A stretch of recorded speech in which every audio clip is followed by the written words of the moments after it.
Welcome to the Messianic Jewish Ancestry Show.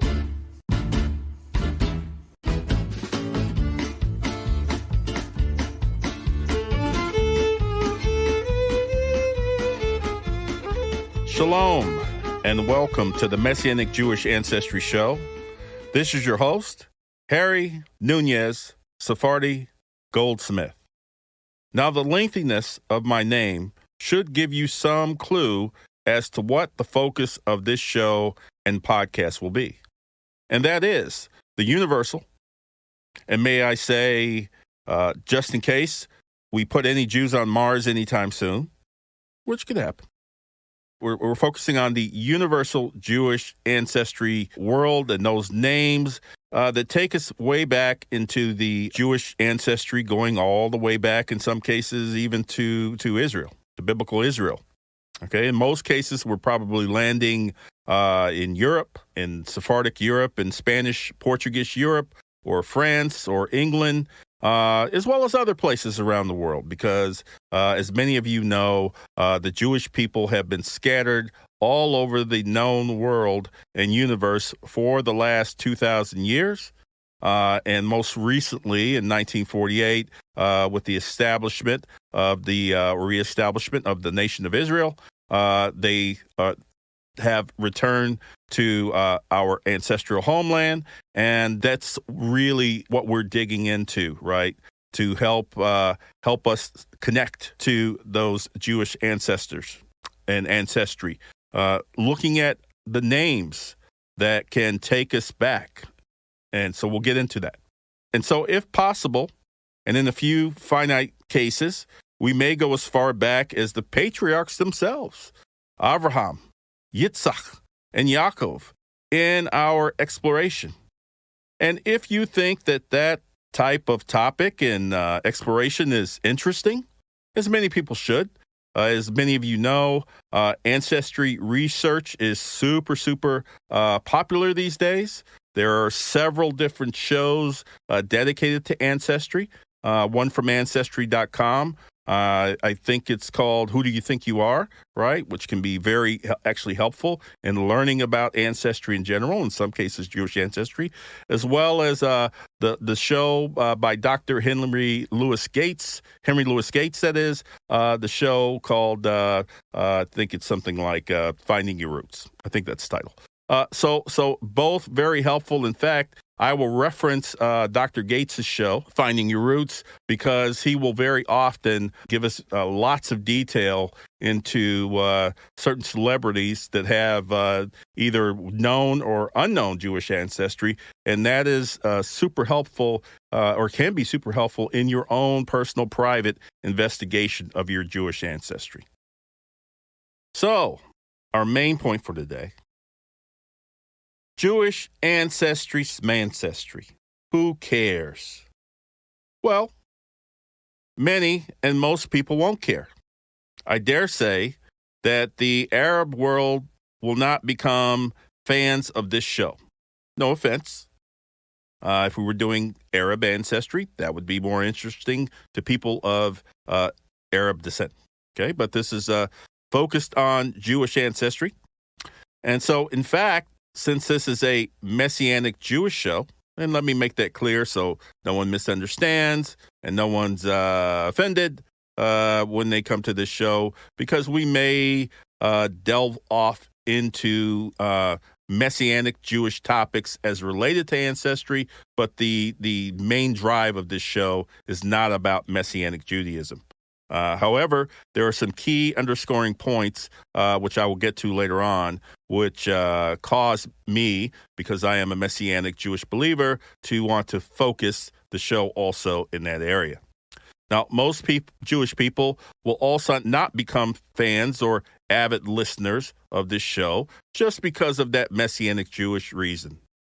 That's okay. However, any Jewish person or person who's not Jewish who has some clues or interest, or their heart just kind of is pulling them in this direction, which very often happens, can learn something from these podcasts regarding their own either slightly known, well-known, or potential Jewish ancestry or about Jewish ancestry in general. Maybe it's just interesting to you, right? So who will most likely care and regularly want to listen into this show? Well, people like me who did not grow up Jewish, religiously Jewish, and that sort of thing, grew up going to synagogue, and maybe had a little exposure to Jewish things as I did, families, traditions, or religion. But somehow, deep inside their neshama, which is Hebrew for soul, one of the words that refers to soul in Hebrew, they somehow knew that they had this connection to the Jewish people and interest in the Jewish people and Jewish things, and ultimately somehow believed that they could be Jewish. They just couldn't prove it. That's one of the main points of this show, is to help you, the listener, if that's of interest to you, to find that connection to the Jewish people, as I've done, right?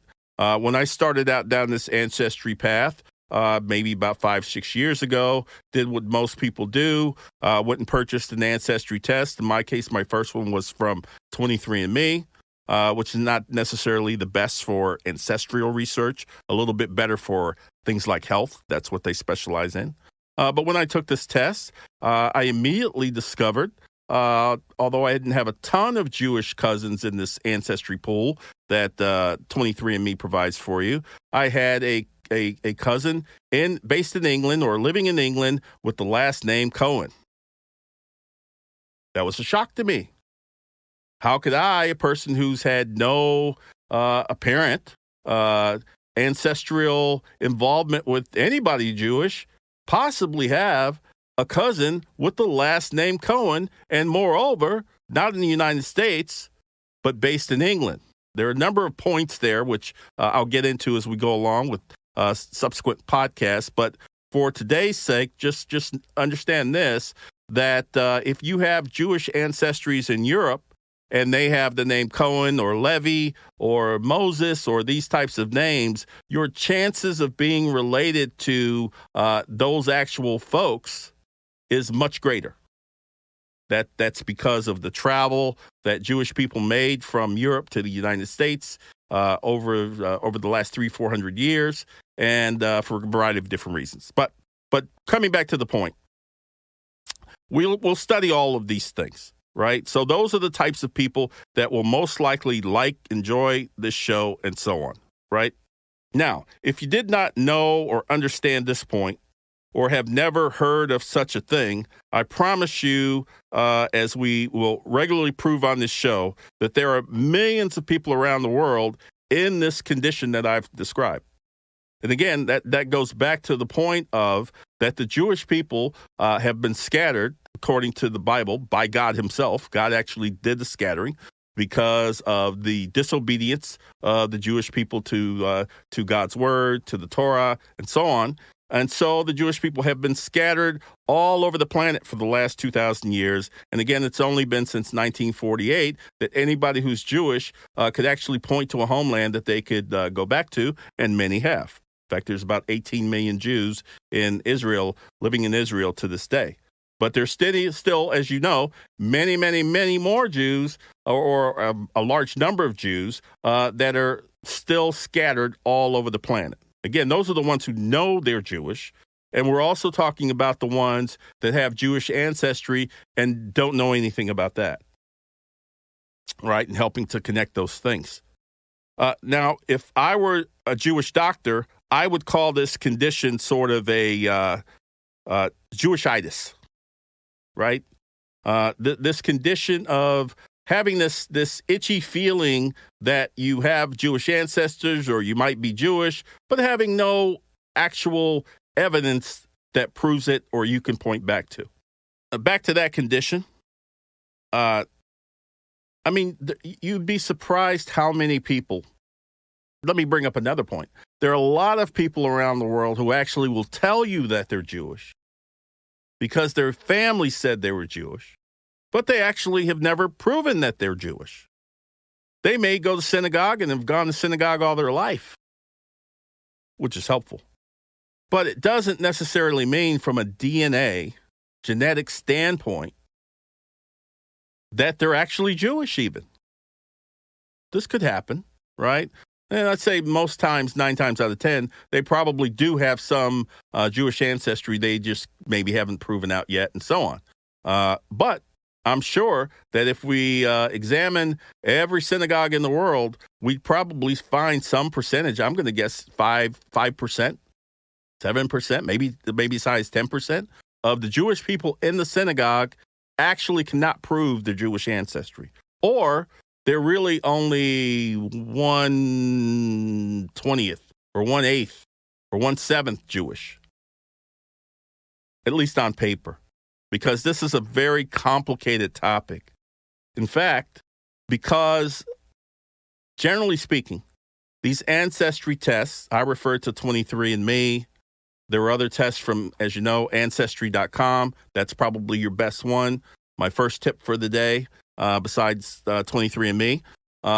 There's also My Family Tree DNA, and then there's My Heritage DNA, and then there's a ton of others.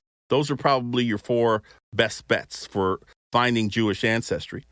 But if you go and take one of these tests, it may reveal some what's called Ashkenazi or European Jewish ancestry. However, as many of you know, the Jewish world is made up of many more things than just Ashkenazi European Jewish ancestry. There's also, which is probably in the United States in some cases as dominant, if not more dominant, there's also Sephardic Jewish ancestry coming from Spain and Portugal, but actually moving all over Europe after the Jews are kicked out of Spain in 1492 and so on and so forth. So that's really not, generally speaking, accounted for. In fact, I think the only ancestry test that really even goes there is My Heritage DNA, and they're not particularly developed in searching for Sephardic ancestry. In other words, how do you determine someone's ancestry based on DNA and genetics? Well, roughly, and I'm going to say this very roughly, I'm not an expert in this area, by the way. I'm not a genealogist. I'm not a doctor in genetic studies or any of those things. So you're getting my information, my research, and so on. And some of it's going to be flawed. Let me say that up front, right? I'm going to make mistakes as we go through this broadcast. However, I'll correct those, and we'll be going down the path of improving as we go along, kind of learning together. But so that's Sephardic ancestry, that test from My Heritage, and all these tests, again, are based on roughly a pool of people, a pool of genetic evidence, very small, very, very small, that these companies are pointing to say, do you match up?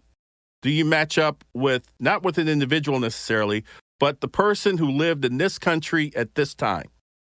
So if you had a Jewish person, let's say, that came from Spain, as my ancestors did, and Portugal, as my ancestors did, because they moved from Spain to Portugal, and then they moved to France, as my ancestors did, and then they moved to England, as my ancestors did, and then they moved to Brazil, as my ancestors did, and then they moved to the United States, please tell me where they're from.